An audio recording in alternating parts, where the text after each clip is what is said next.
Hey guys, just want to make a video today about fire kit that I carry. I guess you could say, I don't know if I want to call it fire kit improvements, maybe fire kit evolution, different things I've added. After seeing a couple of buddies of mine, their kits, and kind of practicing some of that stuff after I went to the Pathfinder school, I've kind of rethought some of the things that I carried. I personally thought that I always had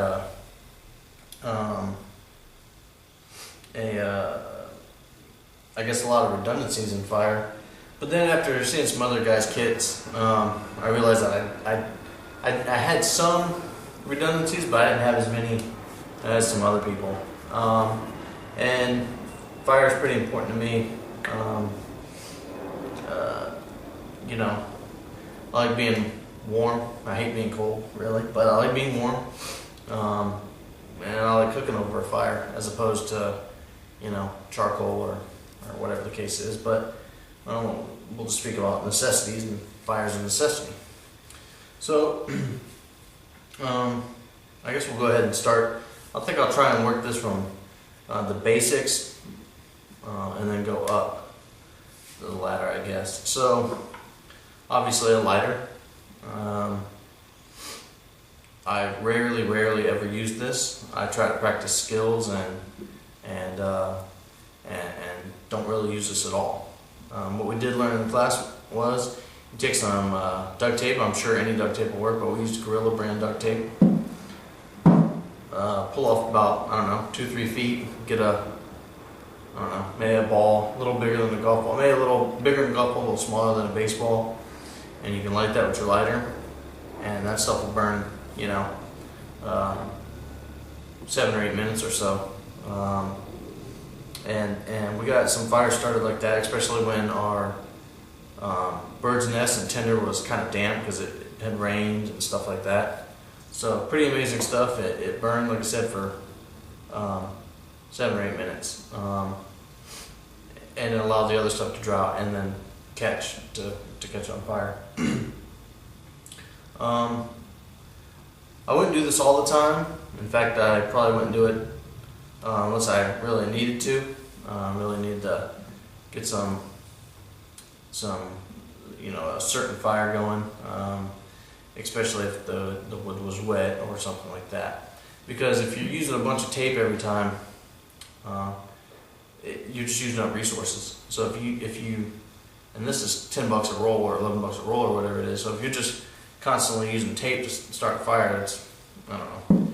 Nature usually provides stuff that'll work just as well, especially out in the environment that I live in. My environment is Southwest. And it rarely rains out here.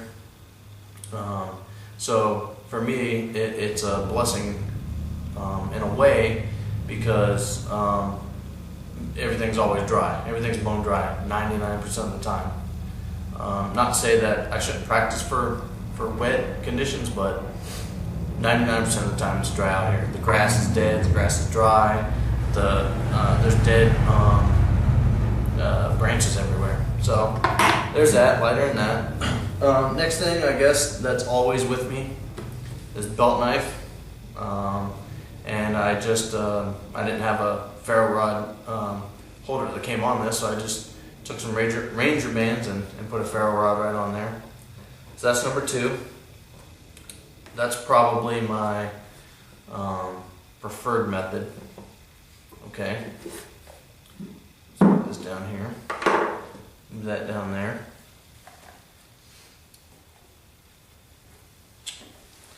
Then this is another little ditty bag I made. I just sewed it up kind of rough, like nothing nice. Still got to practice sewing because, like I said, not real great, but hey, it holds my stuff. That's all that matters. Okay, and then I got the Strike Force ferro rod here. Not really a big fan of this cord here, and I saw my buddy Brian changed his out, so that gave me an idea to change mine out. And back here you can keep, let me see, I always get this confused. Micro Infernos, mini Infernos are the round disc ones. So I just keep 2 or 3 of those in there. Those are a sure flame there, and are waterproof. So there's second ferro rod. So I got a little redundancy right there. Alright, and we'll go to this little pouch I picked up, little leather pouch, little Indian guy on it there. But let's see what we got in here.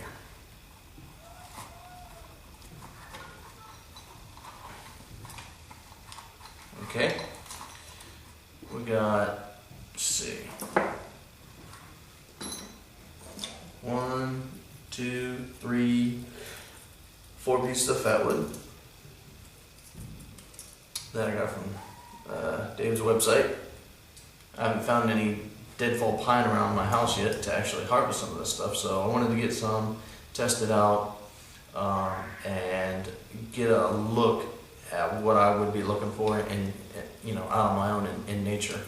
And it's pretty cool. Lights straight off a lighter. You just light it, and it's almost like a candle almost. But another item that will help you if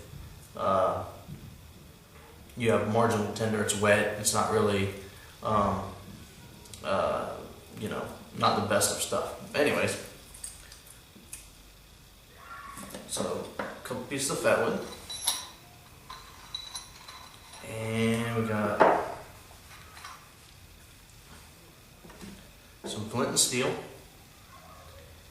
Pretty, pretty basic. I don't know, I like it. I think it's pretty cool to practice that every once in a while. So there's that. And then just your, normal Altoid stand. Everybody's got one. Ranger band on that.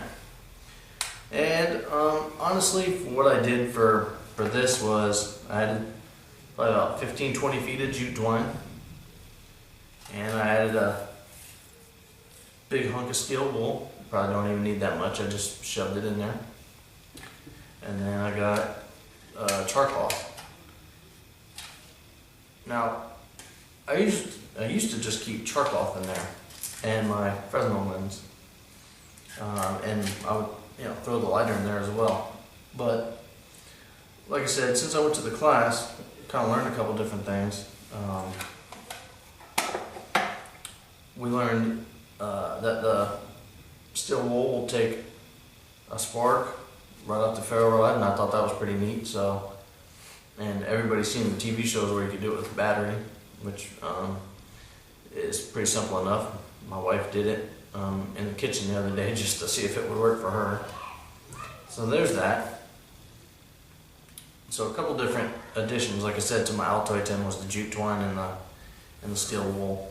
And then a new skill that I've tried to pick up and that I'm learning, and I have been successful